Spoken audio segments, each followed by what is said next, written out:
avuçlarımda hissederim. Öpüşlerinde saklanan sirri dodaklarından öğrenirim. Senin sevginle göğlere kanat açıp serhoş serhoş gezerim. Eşk laylasının şirin yoxusun bir gün seninle bölüşərəm. Gözəlim sen, bir çiçek sen, gül ətrini nəfəsimə çəkərəm mən.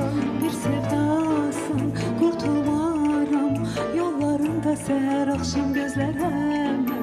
Ürəyimin içindəsən, səni sonsuza qədər sevərəm mən. Güzelim sen, bir çiçek sen, Gül ətrini nəfəsinə çəkərəm mən. bir sevdasan, kurtulmaram, Yollarında səhər axşam gözlərəm mən. Ürəyimin içindəsən, səni sonsuza qədər sevərəm mən.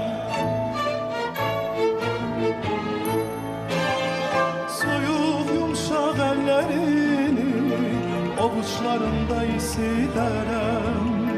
öpüşlerinde saklanan sirri dodaklarından öğrenirim.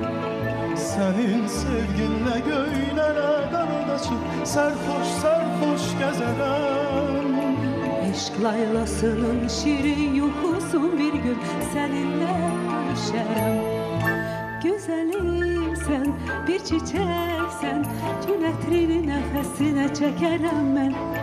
Bir sevdasan qurtulmaram, yollarında səhər axşam gözlərəm.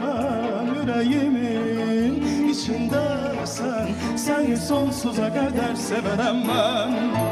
Güzelim Sən bir çiçəksən, gül ətrini nəfəsinə çəkərəm mən.